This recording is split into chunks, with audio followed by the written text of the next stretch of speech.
Fala pessoal, tudo beleza?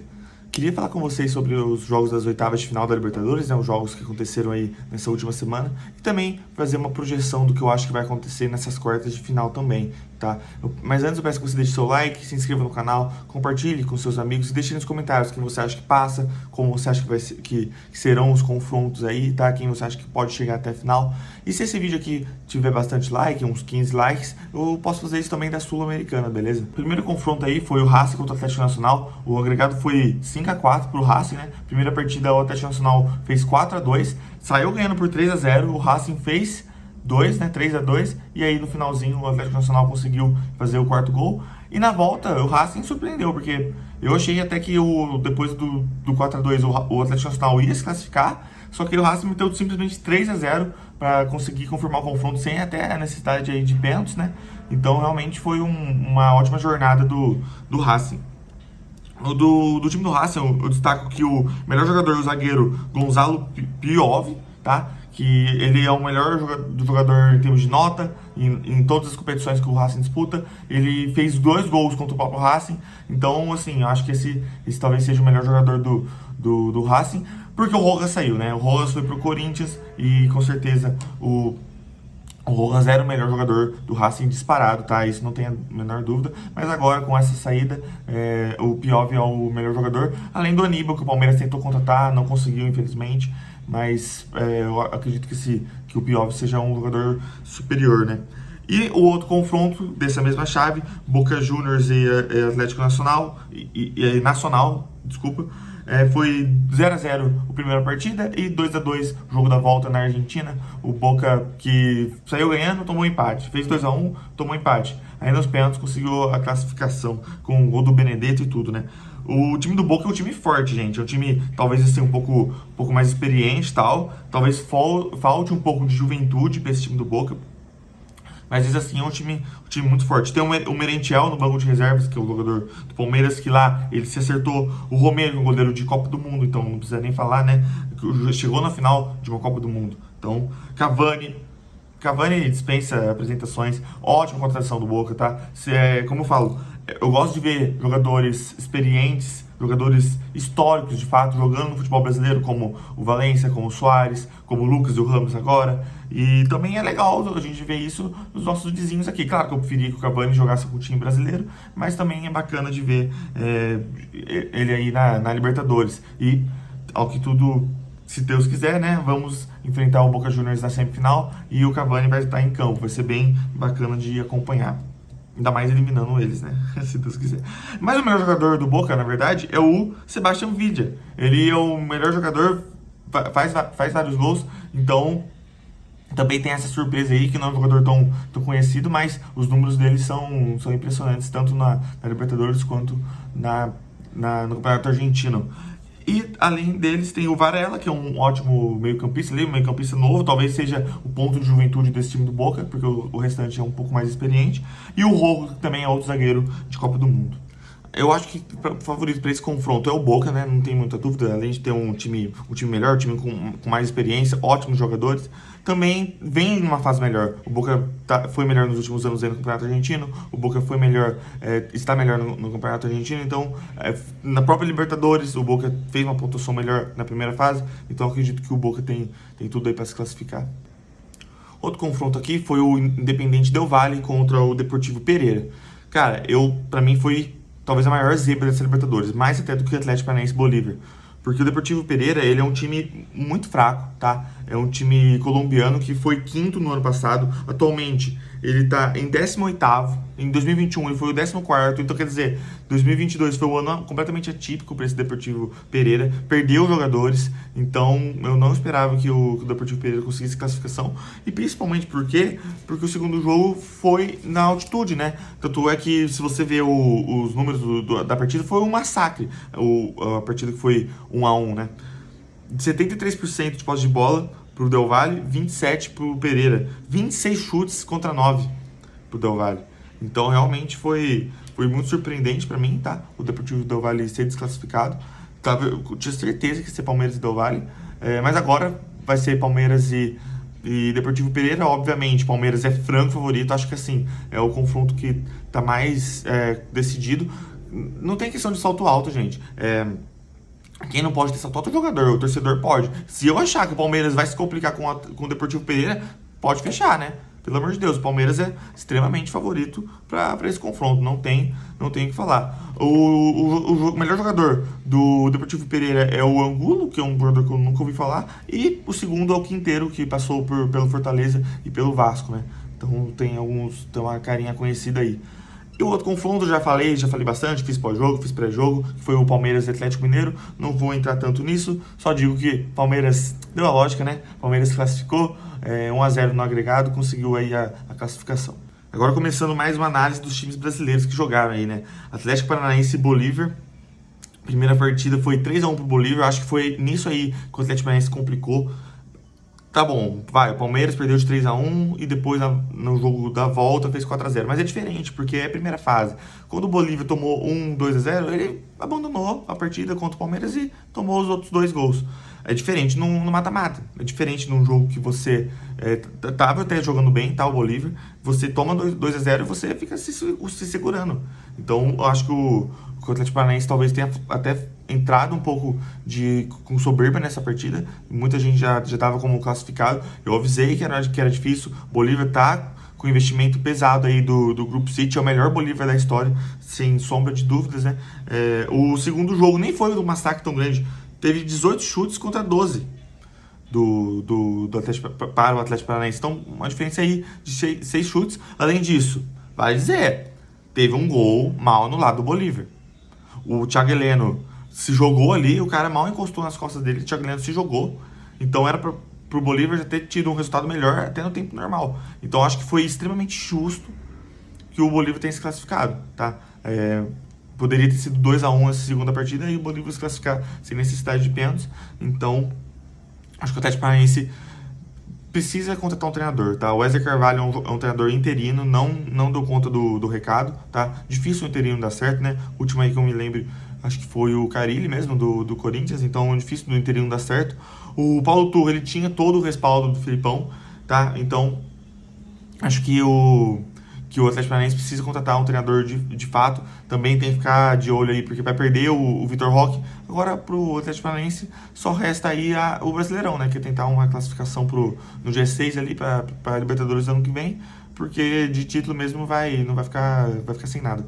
Outro confronto espetacular que tivemos foi River Plate e Internacional. O total foi 3-3, né? Então, pra você ter ideia de como foi realmente um jogaço, 2 jogaços. Na primeira partida foi 2-1 pro River, na segunda 2-1 pro Inter. Foram inclusive jogos espelhos, porque na primeira partida o River Plate amassou, foi 21 chutes a 6 pro River Plate. O goleiro Rocher foi o melhor jogador da partida, sem sombra de dúvidas. E no jogo da volta o Internacional jogou melhor, 12-8, né? Não foi um amasso, mas jogou melhor. O destaque aí do Internacional, a capacidade mental deles, tá? Principalmente porque abriu 2-0 e tomou o gol, não se desesperou, manteve a calma, ainda tentou fazer lá o terceiro gol, tá? Não abriu as pernas como se espera quando um time brasileiro enfrenta um time argentino. E, além de tudo, obviamente, o goleiro Rocher, tá? O goleiro Rocher, além de ele ter sido o melhor jogador da primeira partida, ele ainda, no jogo da volta, fez uma defesaça no final e teve peito de bater o último pênalti, sendo que não era o momento de um goleiro bater, tá? Ele falou depois que ele treinou pênalti 3 vezes na vida. Uma vez ele mandou na trave, outra vez ele errou, e uma vez ele fez o gol. Decidiu bater mesmo assim, bateu bem o pênalti. Então, realmente, o goleiro Rocher foi o maior personagem do Internacional nesse confronto. E pra mim ele foi não só o melhor jogador do Inter, mas também o melhor jogador da Libertadores, né? Pelo menos das oitavas de final da Libertadores, incluindo os 2 confrontos aí. Acho que o Rocher foi o melhor jogador, sem sombra de dúvidas. E entre Internacional e Bolívar, apesar do Bolívar ter todo o investimento do Grupo City, apesar do Bolívar jogar primeiro em casa, que eu acho que isso para um time boliviano que joga na altitude é melhor, tá? Quando o time tem esse fator altitude, eu acho que fazer a primeira partida em casa para já fazer 2, 3 gols é melhor, enquanto decidir em casa é pior. Apesar disso tudo, o Internacional é bem mais forte do que o Bolívar. O Internacional tem mais camisa do que o Atlético Paranaense. O Internacional sabe jogar esse tipo de competição muito mais do que o Atlético Paranaense. Então eu acredito que o Internacional vai passar do Bolívar. Não digo sem dificuldades, né? Porque é futebol, não vai ser uma baba igual o Deportivo Pereira. Mas eu acho que é sim franco favorito para se classificar para cima do Bolívar. Outro confronto de time brasileiro que teve aí foi o Fluminense e o Argentino Júnior. Primeira partida, o Fluminense jogou muito mal, tá? Poderia ter tomado até mais gols e teve sorte do goleiro ter sido expulso, né? E ainda, no final, o Samuel Xavier fazer um gol que um goleiro profissional muito provavelmente pegaria, né? A verdade é essa. Era um atacante que estava no gol, simplesmente um atacante, então teve sorte o Fluminense nesse sentido. Também ficou marcado, obviamente, pela falta que o Marcelo fez. Ao que tudo indica, ele vai tomar 2 jogos de suspensão, quer dizer, não vai enfrentar o Olímpia nas quartas de final. Se o Fluminense classificar, então o Marcelo só vai poder jogar aí na semifinal. Então realmente foi algo realmente sério. A Conmebol entendeu que deveria punir o Marcelo. Eu acho que a expulsão é ok, tá? Mas, gente, foi completamente sem querer. Você vai dar 2 jogos de suspensão porque o cara cometeu uma fatalidade de quebrar a perna do companheiro. Não é senso de justiça isso. Parece até mais vingança, sabe? Porque ele não teve culpa.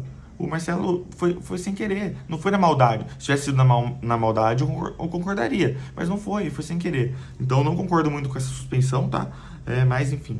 E sobre o segundo jogo, o Fluminense não jogou bem, tá? Na verdade, tem até questões de pênaltis a favor do Argentino Júnior que não foram dados, né? Então, assim como o Atlético Paranaense foi beneficiado contra o Bolívar, na minha opinião, mas não se classificou, aqui o Fluminense foi beneficiado e se classificou, conseguiu a classificação. O Fluminense deu 9 chutes contra 5. Então, 9 chutes jogando em casa, precisando do resultado, é algo muito baixo, né? É um índice muito baixo. A posse de bola não falta, né? 67% para variar. E 3 chutes só no gol do Argentino Júnior, então, do Fluminense contra o Argentino Júnior, então não gostei do Fluminense, tá? Acho que o Fluminense só fez uma partida boa nessa Libertadores, que foi contra o River Plate, naquela goleada na primeira fase, mas depois disso não jogou um futebol tão bonito. Acho que já é o dinizismo aí, talvez um pouco mais desgastado e tal. Então vamos ver como que ele vai se preparar pro confronto aí contra o Olímpia. E tem outro detalhe, sempre tem detalhes, não é mesmo?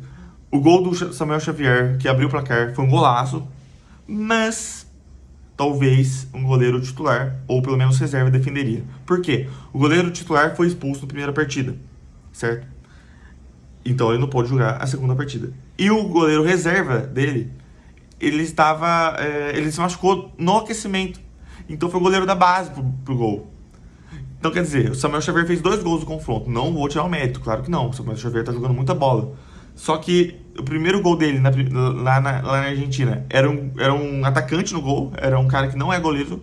E o segundo gol dele, que foi aqui no Brasil, foi contra um goleiro que é da base. Ou seja, um goleiro inexperiente e tal, com certeza não é tão bom quanto os outros. Então, realmente, o Fluminense teve muita sorte nesse confronto. E o segundo gol foi um golaço do Kennedy, não tem o que falar. E o confronto mais delicioso, Flamengo e Olímpia. Eu já falei muito do Flamengo, já falei minha opinião, que eu acho que o São Paulo errou, acho que a diretoria não tá bancando os técnicos brasileiros e fica aí contratando o técnico estrangeiro achando que vai vir o Jorge Jesus. Acho isso errado, mas enfim, depois vocês confiram aí o vídeo que eu fiz sobre o Flamengo, beleza? Eu quero focar um pouco no Olímpia, tá? A primeira partida, o Olímpia foi amassado. 16 chutes a 5, 75% de posse de bola pro Flamengo, 5 chutes a gol contra 0 do Flamengo. Tá certo que 2 chutes do Olímpia foram na trave, né? Não foi no gol, mas foram na trave. E na volta foi ao contrário, 14 chutes a 4 pro Olímpia. Então o Olímpia, em casa, ele jogou muito bem, tá? A gente não conhece muito, não acompanha muito o Olímpia, principalmente porque foi reestruturado, né? A folha salarial do Olímpia é de 4 milhões, e o do Flamengo é muito superior. Só se você junta ali Arrascaeta, Gabigol, Bruno Henrique, os 3 já dá a folha salarial do Olímpia. Então, realmente foi um resultado surpreendente, mas o Olímpia tem camisa, né? O Olímpia tem 7 finais de Libertadores, o Olímpia tem 3 títulos de Libertadores.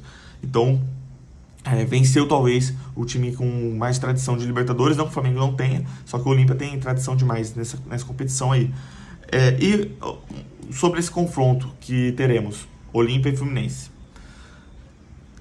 Na minha opinião, é um confronto bem equilibrado. Por quê? O Fluminense não tá jogando tudo isso. O Fluminense tem boas peças ali, mas não é o time do Flamengo, tá? O Fluminense não tem jogadores tão bons quanto o Flamengo. O Fluminense talvez não conte com o Marcelo. O Fluminense tem quem? O Cano, o Ganso, uma zaga minimamente boa ali, com o Nino, Felipe Melo, Samuel Xavier, um goleiro muito bom, né? Isso é fato. O Fábio um jogador histórico, inclusive da Libertadores, um dos jogadores que mais tem vitórias na Libertadores também, vale dizer isso.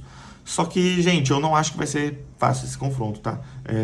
Eu diria até que o Olímpia é um pouco favorito, tá? Eu acho que é 50-50, mas no tira-teima ali eu vou mais ficar pendente pro lado do Olímpia, tá?